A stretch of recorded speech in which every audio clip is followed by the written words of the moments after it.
Vamos a abrir nuestras Biblias ahí en Lucas, el Evangelio de Lucas, capítulo 14.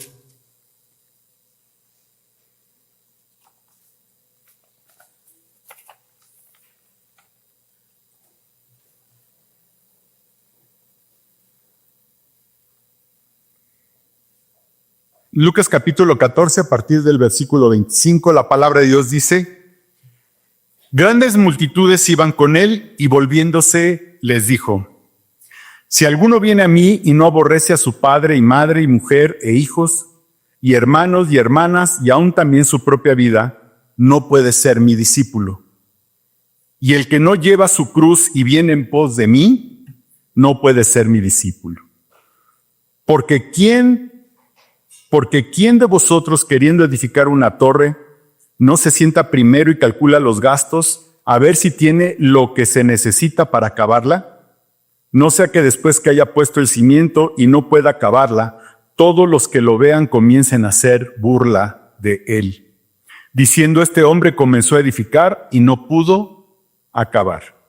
¿O qué rey al marchar a la guerra contra otro rey no se sienta primero y considera si puede hacer frente con 10,000 al que viene contra él con 20,000? Y si no puede, cuando el otro está todavía lejos, le envía una embajada y le pide condiciones de paz. Así pues, cualquiera de vosotros que no renuncie a todo lo que posee, no puede ser mi discípulo. Oremos. Padre, te damos gracias en esta mañana, porque podemos meditar en tu palabra, Señor, porque tenemos tu palabra, Padre, y podemos saber lo que tú pides de nosotros. Que nuestro corazón, Señor, esté dispuesto, sensible, Señor, humilde para obedecerte, Señor, para poner esta palabra por obra en nuestras vidas. En el nombre de Cristo Jesús. Amén. Durante los primeros 400 años de la Iglesia, que fue el Imperio Romano, durante el Imperio Romano y los primeros 400 años de la Iglesia, hubo 10 persecuciones oficiales. 10 emperadores persiguieron a la iglesia. Hubo más persecuciones, pero oficiales del imperio contra los cristianos fueron 10 persecuciones. La más cruel y sangrienta fue la persecución del emperador Diocleciano. Duró algo así como 4 años y fue la más brutal persecución hacia todos los cristianos. Como ya la iglesia se había extendido mucho, incluso estaba muy establecido, ya incluso confiscaban templos. Muchos cristianos ya eran funcionarios, muchos funcionarios del gobierno ya eran cristianos. Entonces hubo una persecución no solo de perseguirlos y de matarlos, que a muchos los mataron, sino que también les quitaban sus puestos.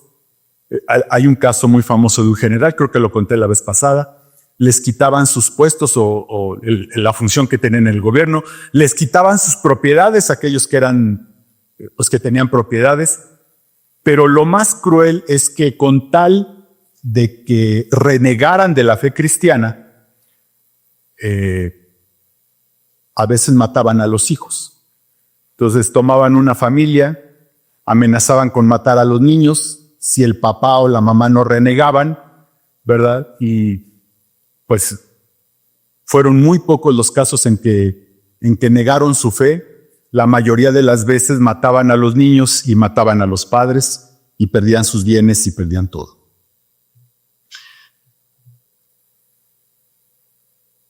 Tal vez pensamos que eso fue hace mucho. Estaba leyendo, más bien estaba escuchando a un profesor, maestro cristiano que escucho de repente, y decía que hoy por hoy en el mundo la comunidad cristiana es de las más perseguidas. Ni siquiera los judíos, ni siquiera los judíos, los musulmanes u otras comunidades son tan perseguidas como los cristianos. Hoy en Nigeria, por ejemplo, hay un problema fuerte de matanza, de ¿cómo se llama esto? De cuando se van, bueno, se me fue el nombre, de movimiento de cristianos fuera de Nigeria.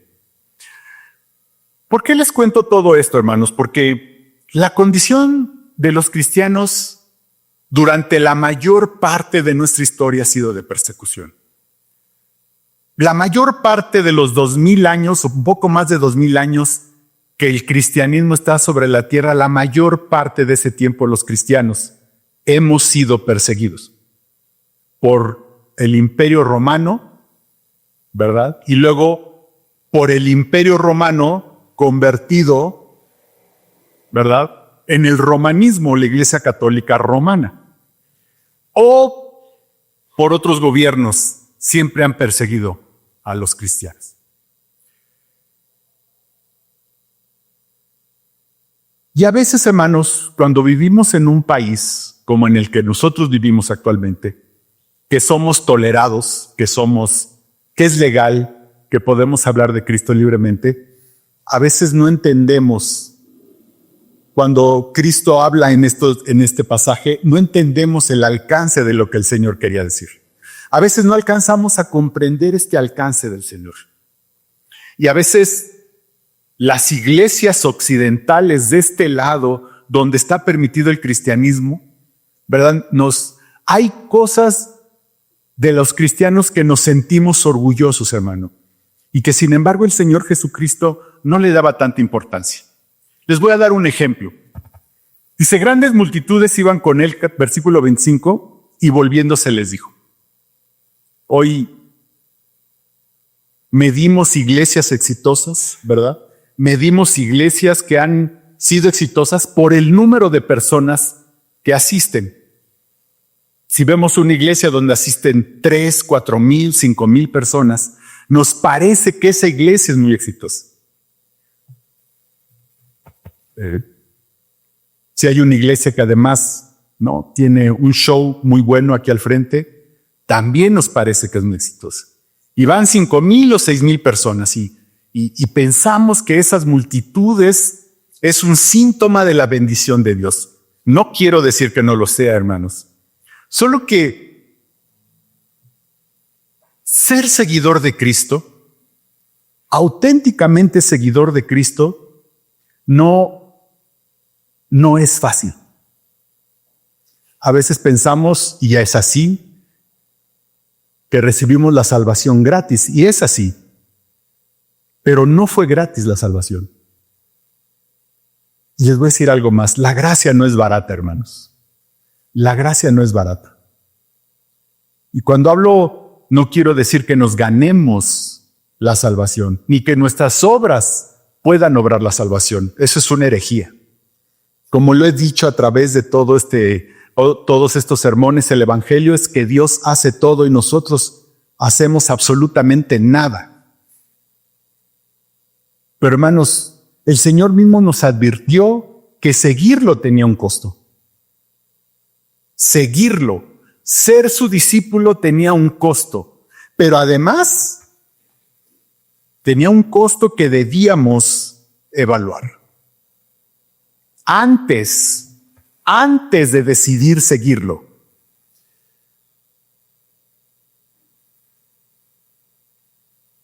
Hoy ser cristiano en Occidente ya no es incómodo, hermanos. Hoy ser cristiano en Occidente no es incómodo. Realmente podemos asistir a cualquier iglesia y yo creo que en el 80% no se nos exigiría más que asistir y ofrendar. Literalmente. Llevar nuestro cuerpecito a una silla los domingos, estar allí hasta eso no mucho tiempo porque se me aburren, ¿ok? Y eso sí, dejar la ofrenda porque eso sí es crucial. Pero fíjense el Señor Jesucristo. Yo siempre le he dicho, siempre me deja una gran reflexión que lo seguían multitudes. Le dio de comer a 5,000, le dio de comer a 7,000. Y al final del día, después de la resurrección, solo quedaron 120. 12 en el liderazgo, que eran sus apóstoles, y 108 más discípulos del Señor se quedaron con él. después de su crucifixión. Pero con esos 120 transformaron el mundo, de tal manera que Pablo ya dice que el evangelio ha llegado a todos los lugares del imperio. A todos los lugares del imperio. Y la verdad es que al Señor Jesucristo, cada vez que lo vemos, Lucas lo menciona más, cada vez que el Señor Jesucristo habla, tal parece que quiere desanimar a los que estaban con él. Lo seguían multitudes y de repente les dice, si alguno quiere venir en pos de mí, y entonces le sube, ¿cómo se llama? Le sube la vara para que salten.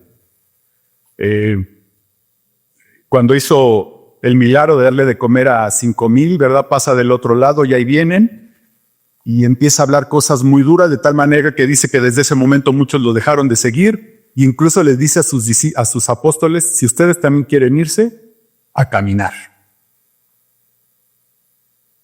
A veces pienso que el joven rico, si hubiera llegado a una iglesia de hoy, al mes ya sería diácono. Y sin embargo el Señor Jesucristo le puso la vara alta, aunque era un joven muy rico.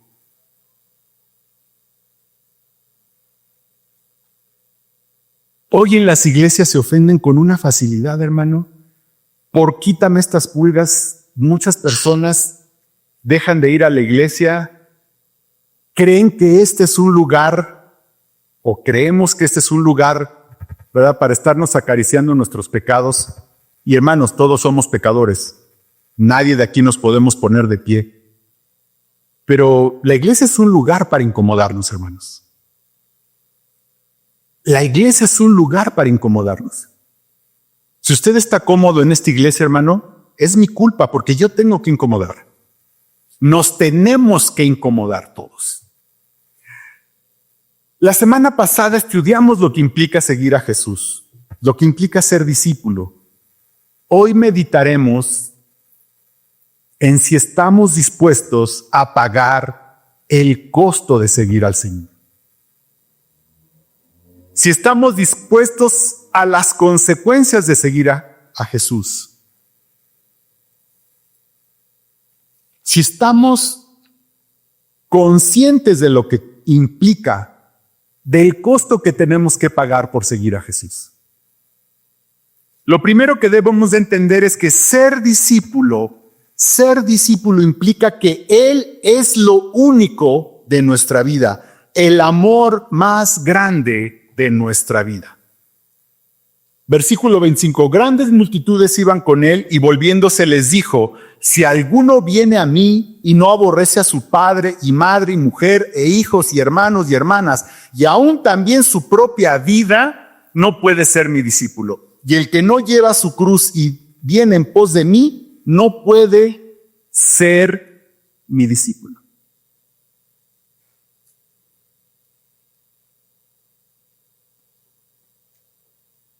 Algunas personas piensan que esto solo se lo dijo a sus apóstoles. Claro, ellos, por historia o por la tradición, sabemos que casi todos murieron martirizados. O pensamos que es un llamado especial para ciertas personas. Pero hermanos, no era para ciertas personas. Este es un llamado para todos los que queremos seguir a Jesús. Y fíjese que la palabra que usa el Señor es aborrecer. Aborrecer. En el griego original es miseo. De allí viene la palabra misógino. Implica aborrecer. Y esto, hermanos, es un llamado para todos, pero el Señor Jesucristo lo hace condicionante. Dice, si alguno quiere venir en pos de mí. ¿Qué quiere decir esto, hermanos? Suena redundante, pero el que no quiera, ¿qué? Pues no. El que no quiera, pues no. Pero si yo quiero ser discípulo o seguidor del Señor Jesucristo, ¿ok? Esto debe haber en mi corazón. Si no aborrece a su padre, a su madre, mujer e hijos, y hermanos, y aún también su propia vida, no puede ser mi discípulo.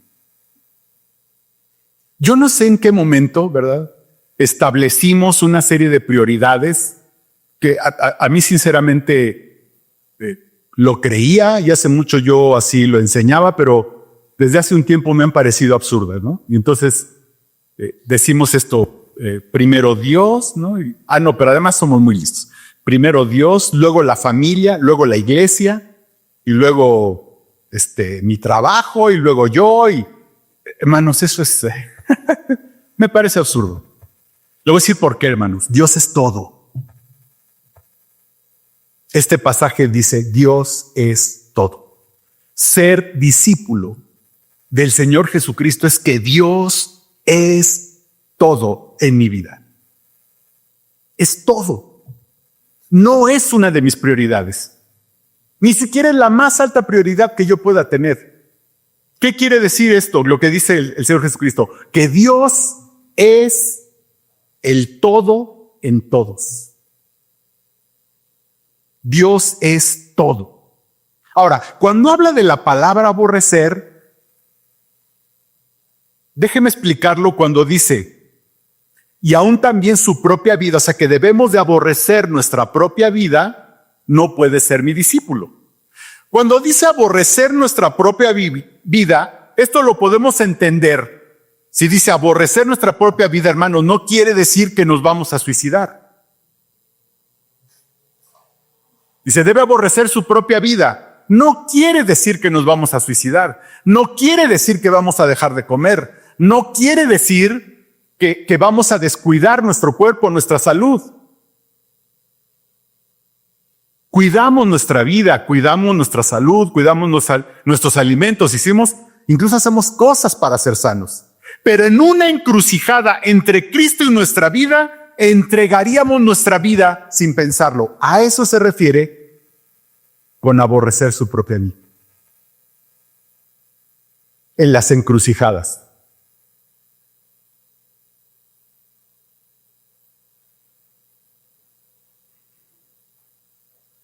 En los primeros siglos no existía lo que hoy llamamos el discipulado. En los primeros siglos existía, le llamaban el catecumenado. El catecumenado era el aprendiz, el recién convertido, y pasaba por un tiempo que era su catecumenado. Y dentro de ese catecumenado le enseñaban a estar listo para que si era necesario pudiera entregarse al martirio.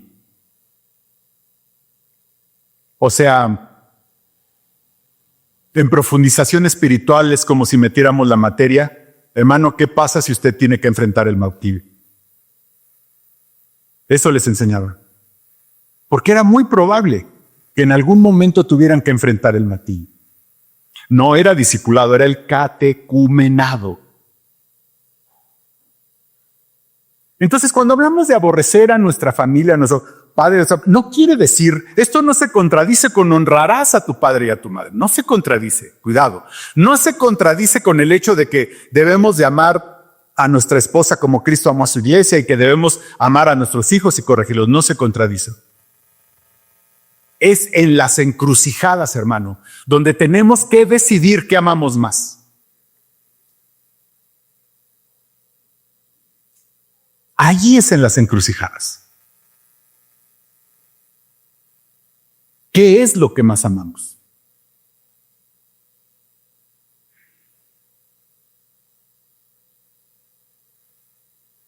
Y hermanos, la familia es importante, claro.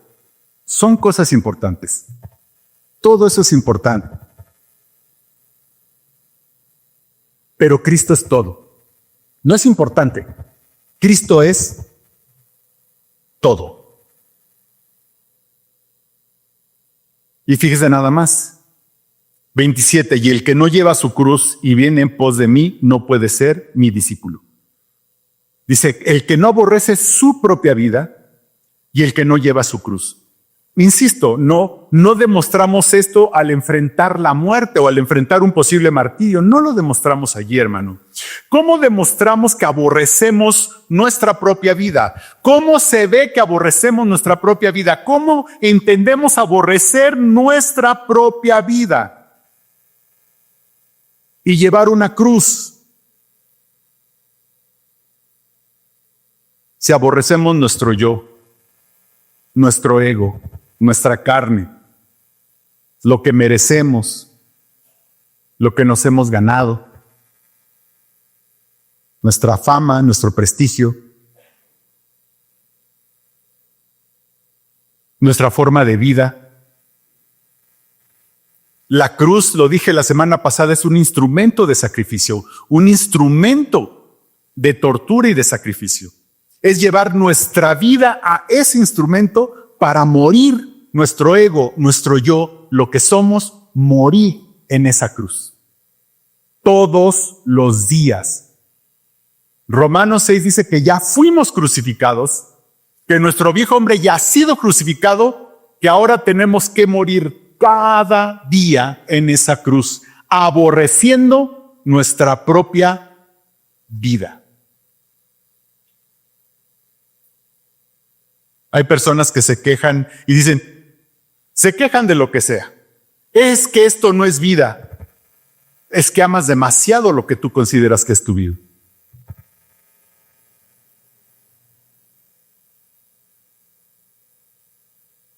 A veces en consejería alguien, no, pastores, ¿toda la vida sufrir esto? Yo quiero vivir mi vida. Es que no aborrecemos nuestra vida. Amamos demasiado nuestra propia vida. No queremos incomodar un poquito nuestra propia vida. Estaba yo en Guadalajara en unas conferencias, como congreso, y nos hacen hacer, no sé si ya lo platiqué, es una vuelta, y dos mujeres, es que me he entregado a todos y nunca me he entregado a mí misma. Nunca me he dedicado a mí misma. Y yo dije, ¿y eso qué tiene de mal?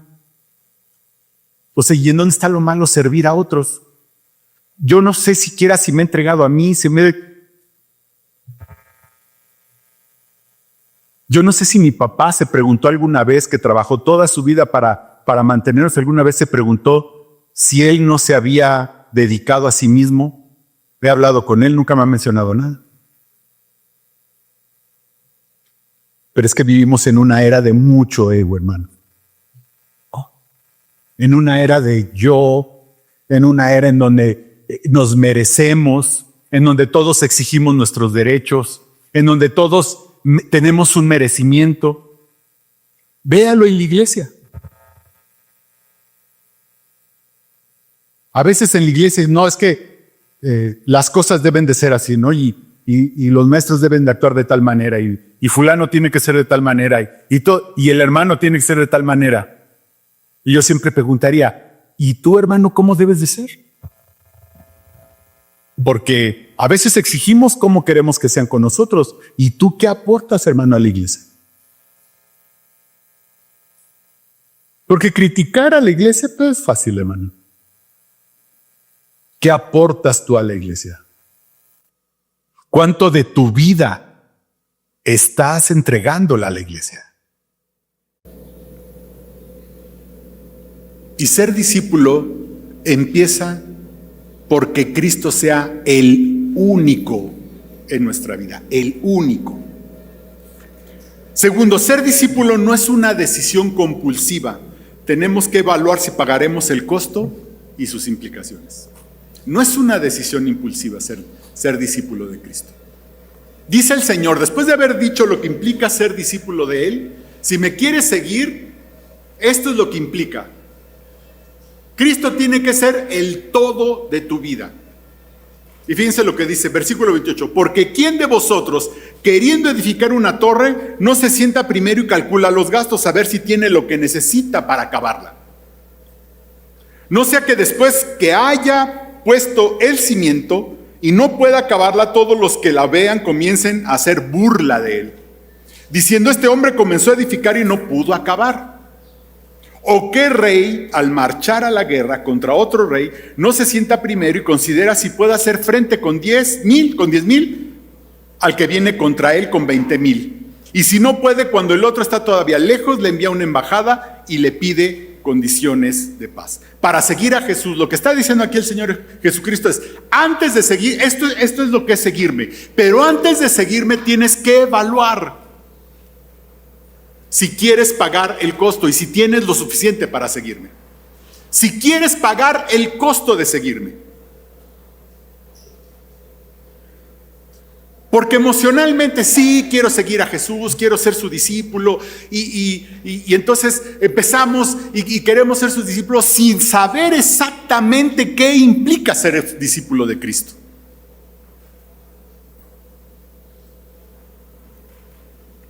Y fíjense que es curioso que el Señor nos dé 2 ejemplos para evaluar este costo, y yo creo que no fueron al azar.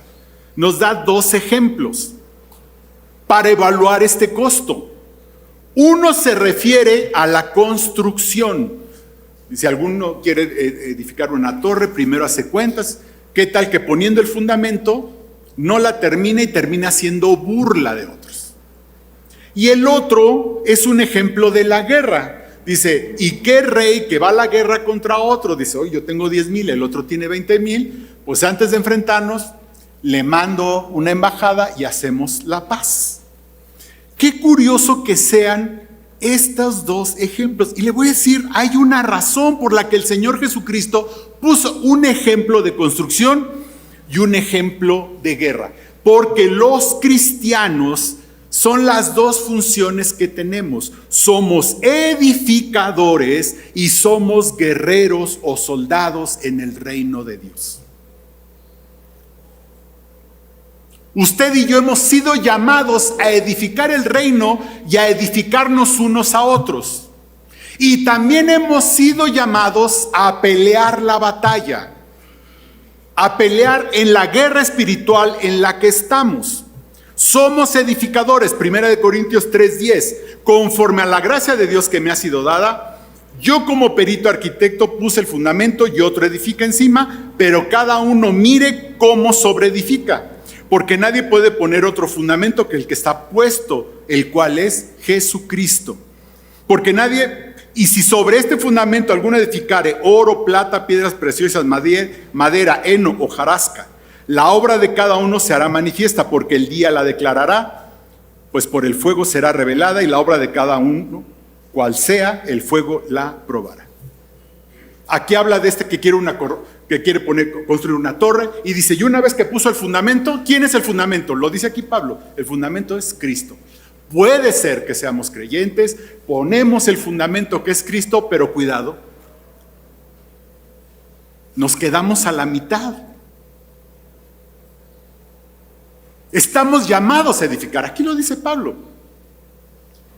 Pedro dice que somos piedras vivas en donde se está levantando un edificio.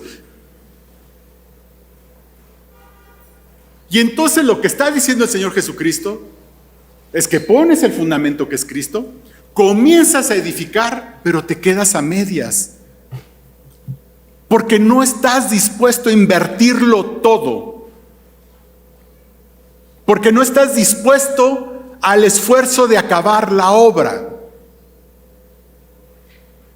Porque de repente ves y dices, no, el costo es muy alto y está mejor ver Netflix.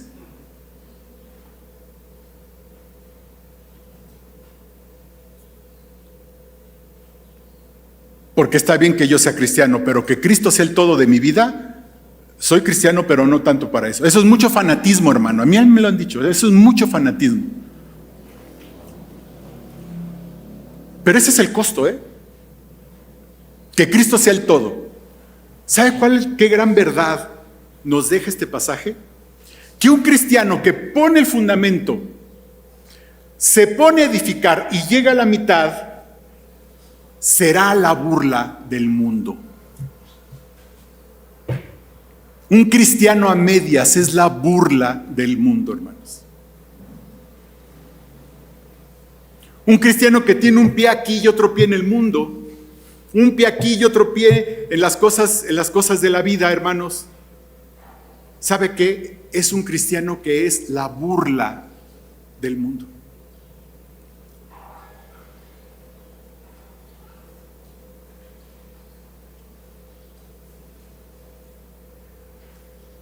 Una vez alguien me invitó a una reunión, ¿verdad? Y entonces no sé por qué empezaron a hacer bromas de alguien y le decían, ándale, y él decía, no, ándale, toma, te servimos una, no. Y de ratito se tomó una, al ratito, y resulta que era cristiano y era la burla de todos. Bueno, él decía cristiano y empezaba diciendo que no tomaba, terminaba tomando y dice que sí era en todas las reuniones. Y terminaba siendo la burla de todos. Jeremías 18:15 dice, porque mi pueblo me ha olvidado, incensando a lo que es vanidad, y ha tropezado en sus caminos, en las sendas antiguas, para que camine por sendas y no por camino transitado, para poner su tierra en desolación, objeto de burla perpetua. Todo aquel que pasare por ella se asombrará y meneará la cabeza. Edificar a medias, hermanos. Andar entre el mundo y Cristo. No tener el compromiso completo, hermanos. Terminaremos siendo la burla del mundo. De hecho lo somos, hermano. De hecho lo somos. ¿Cuánta gente se burla de la iglesia? Usted va a encontrar en muchos lugares que se burlan de la iglesia. De ciertos predicadores que se dicen cristianos, se burlan. El tema es que pues, nos agarran a todos, ¿no? Todos son estos, pues todos son estos cristianos. Segunda, somos guerreros, somos soldados. Primera de Timoteo 6:12 dice, pelea la buena batalla de la fe, echa mano de la vida eterna, la cual asimismo fuiste llamado, habiendo hecho la buena profesión delante de muchos testigos. Tenemos armas y armadura. Primera de Corintios 10:4, porque las armas de nuestra milicia no son carnales, sino poderosas en Dios para destrucción de fortalezas. Efesios 6, tenemos la armadura de Dios. Pablo al final de su vida dice, he peleado la buena batalla, he guardado la fe. Hermanos, muchos pasajes del Nuevo Testamento nos identifican como soldados dentro de una batalla. Le voy a decir, hermano, si usted dice, ¿cuál batalla si yo no estoy en ninguna? Pero ¿en cuál batalla estoy? Hay dos razones, hermanos. O está muerto, ya lo mataron. O usted ya pactó con el enemigo. Porque fíjese, el que quería edificar y no termina se convierte en burla. Pero el que quería ir a la guerra, ve la guerra y dice, no le voy a entrar. ¿Qué hace? Pacta con el enemigo. Pacta con el enemigo.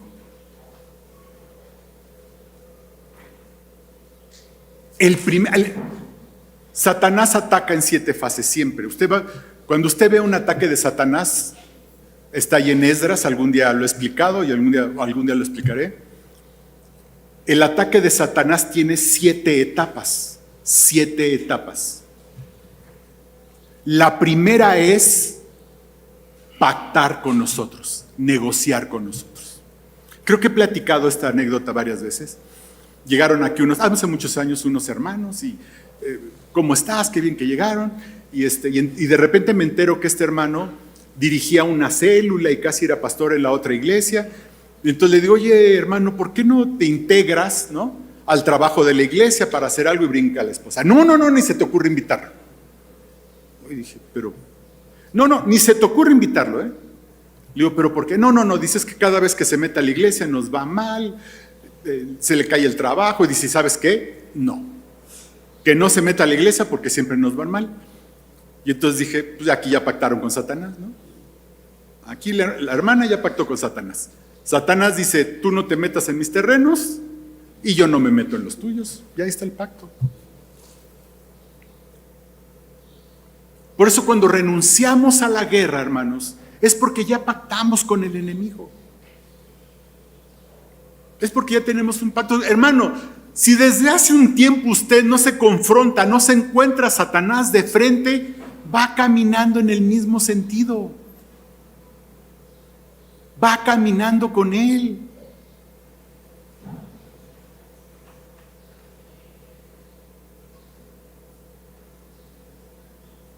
Si no estamos dispuestos a la guerra, a la batalla que se nos pone por delante, si no estamos dispuestos a pelear la buena batalla, si no estamos dispuestos a que Cristo sea todo para pelear la buena batalla, hermano, usted ya pactó con el enemigo.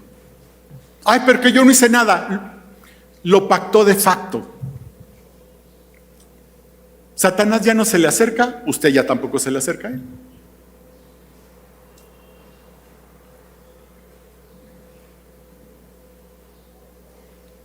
¿Por qué no lo ataca el enemigo? Porque lo considera un soldado caído.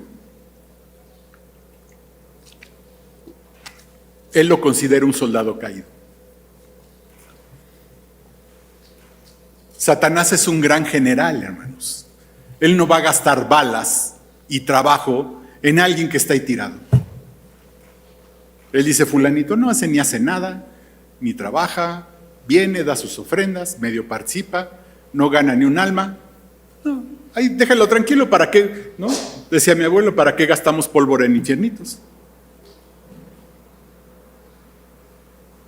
Pero hermano, si usted no ha enfrentado a Satanás últimamente, pero haberlo visto de frente en un ataque frontal, hermano, es que vamos caminando en el mismo sentido que él. O estamos donde él quiere que estamos. Ahora hay dos cosas seguras. Ya tenemos Satanás el tema es que le tenemos miedo, pero Satanás ya es un enemigo derrotado de entrada. Ya es un enemigo derrotado. Tenemos las armas y tenemos el mejor general. ¿Sabe por qué no queremos entrar a esta batalla? Por cómodos. Por cómodos. No nos queremos incomodar.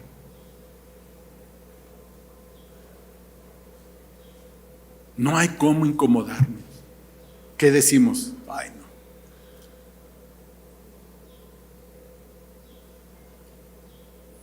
Hijo, es que Zumpango está re lejos, hermano. Y no solo eso, las misiones, ayudar.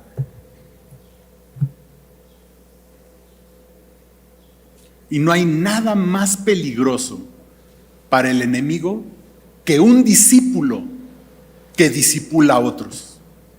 No hay nada más peligroso para el enemigo que un discípulo, pero un discípulo como lo describe aquí el Señor Jesucristo, un discípulo que disipula a otros. Por último, ser discípulo implica renunciar a todo. Ser discípulo implica renunciar a todo. Versículo 33, así pues cualquiera de vosotros que no renuncia a todo lo que posee, no puede ser mi discípulo. Ahora vamos a distinguir. Del versículo 25 al versículo 27, cuando hablaba de aborrecer, Pablo se refería a personas. Ser discípulo de Jesús implica que Él sea lo primero, que Él sea lo único por sobre otras personas. Es un acto personal y hacia personas. Ahora vamos a hablar de renuncia a cosas o posesiones. No, hermano, no tiene que vender su casa, tranquilo. Ni darlo a los pobres, porque vi como muchos se empezaron a hacer. No, tranquilo, espéreme. No estoy hablando ahorita de eso. El problema no son las posesiones, hermano. No crea que Dios no quiere que usted tenga su casa y su carro. Dios no es eso, hermano. Es qué actitud tenemos ante las posesiones. Cuánto las amamos, cuánto las buscamos y cuánto gastamos nuestra vida por ella. Y cuando hablamos de posesiones, estamos hablando de algo mucho más amplio que las posesiones económicas. Lo que acabamos de leer allí en Filipenses 3 es lo que sería la actitud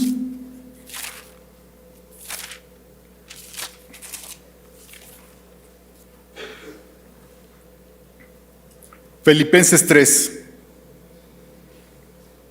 dice, porque nosotros somos la circuncisión, los que en espíritu servimos a Dios y nos gloriamos en Cristo Jesús, no teniendo confianza en la carne. Aunque yo tengo también de qué confiar en la carne. Si alguno piensa que tiene de qué confiar en la carne, yo más. Circuncidado al 8º día, del linaje de Israel, de la tribu de Benjamín, hebreo de hebreos, en cuanto a la ley fariseo, en cuanto a celo, perseguidor de la iglesia, en cuanto a la justicia que es en la ley, irreprensible. Pero cuantas cosas eran para mí ganancia, las he estimado como pérdida por amor de Cristo.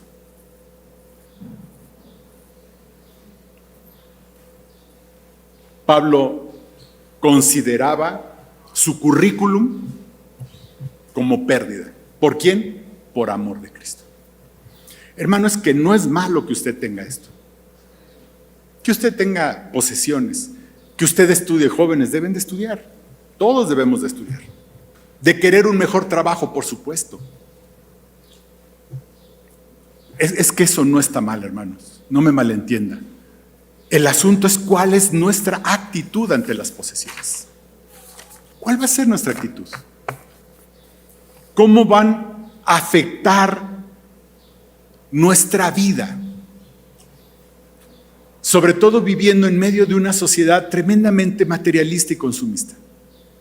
Ese es el tema. ¿Cuál va a ser nuestra actitud hacia las posesiones?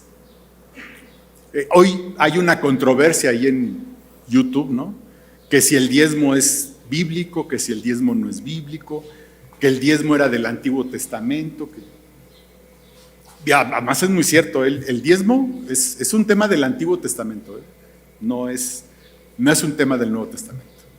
Digo, ¿sí me explico? Eso es real. El Nuevo Testamento no habla de así a la iglesia del diezmo, no, habla de ofrendas.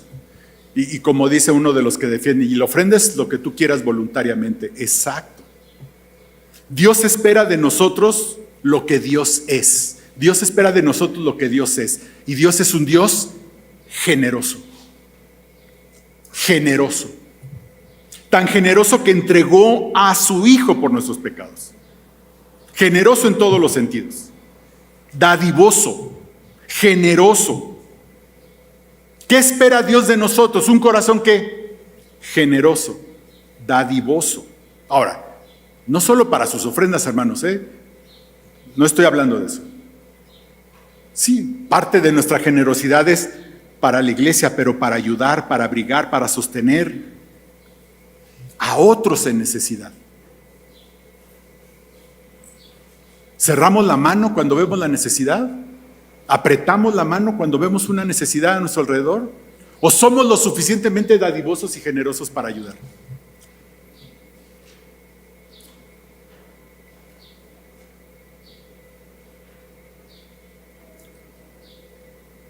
John D. Rockefeller ustedes saben, fue uno de los hombres más ricos del mundo.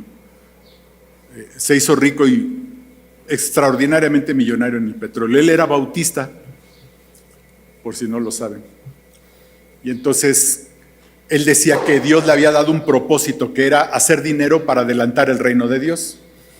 Entonces, cuando él empezó ya a ser muy rico, empezó a donar dinero, pero algo muy importante, sin preguntar. Cualquiera que llegaba con John D. Rockefeller, no se diga su iglesia local, ¿sí? Obviamente donaba mucho a su iglesia local. Pero además llegaban un orfelinato y les daba dinero. Llegaba un hospital y les daba dinero. Y no le importaba, católicos, presbiterianos, metodistas, no le importaba. Cualquiera que llegaba con él les donaba dinero. Tan es así que muchas veces lo robaron. Muchas veces lo robaron. Y entonces un día se le acercó un personaje y le dijo, oye, te están robando. Le diste dinero a tal y dice, pues sí, ¿qué hago? ¿No? Dice, vienen, no tengo tiempo para averiguar. Y ese es mi propósito, ayudar a la gente. Y entonces él le propuso, mira, yo te voy a ayudar, vamos a hacer una fundación. Y ahí se crea la Fundación Rockefeller, que ya empezaron a dar con más con más orden. Quienes no saben, el primer templo de la primera iglesia bautista de la Ciudad de México recibió una donación de la Fundación Rockefeller en aquel tiempo de $10,000. De la Fundación Rockefeller. Y era el hombre más rico del mundo. Es que, hermano, no está mal nuestras posesiones. No hay nada de malo en ella. ¿Cuál es nuestra actitud hacia las posesiones? Si Cristo es todo, nuestras posesiones, ¿qué son? De Él. Son de Él. Vean lo que dice Isaías 58:10. Esto muchas veces me conmueve. Dice: y si dieres tu pan al hambriento y saciares al alma afligida, en las tinieblas nacerá tu luz y tu oscuridad será como el mediodía. Jehová te pastoreará siempre, y en las sequías saciará tu alma y dará vigor a tus huesos, y serás como huerto de riego y como manantial de aguas, cuyas aguas nunca faltan. Dios espera de nosotros corazones generosos. Cristo debe ser el todo. El costo es que Cristo es el todo de nuestras vidas. Quienes queremos ser sus discípulos, Él debe ser el todo de nuestras vidas, por encima de nuestra familia, por encima de nuestros seres queridos, por encima de lo que somos, por encima de lo que tenemos. Él tiene que ser todo. Oremos. Padre, te damos gracias, Señor, por tu palabra y por tu amor, Señor. Señor, que cada día crezcamos más, Señor, en ti, y tú seas el todo de nuestra vida, Señor. Crezcamos, Señor. Seamos cada día más como tú, Señor. Que nuestra parte carnal muera todos los días. Muera en la cruz, Señor, todos los días, para reflejarte a ti, para reflejar tu carácter, para reflejar quién eres. Señor, que cada día caminemos y tú nos reveles con tu Santo Espíritu, Señor, aquellas cosas de nuestra vida que no son tú, aquellos asuntos de nuestra vida que no son parte de ti y que tienen que morir, Señor. Si hay algo en nuestro corazón que está estorbando, Señor, que pueda morir, Señor, en la cruz.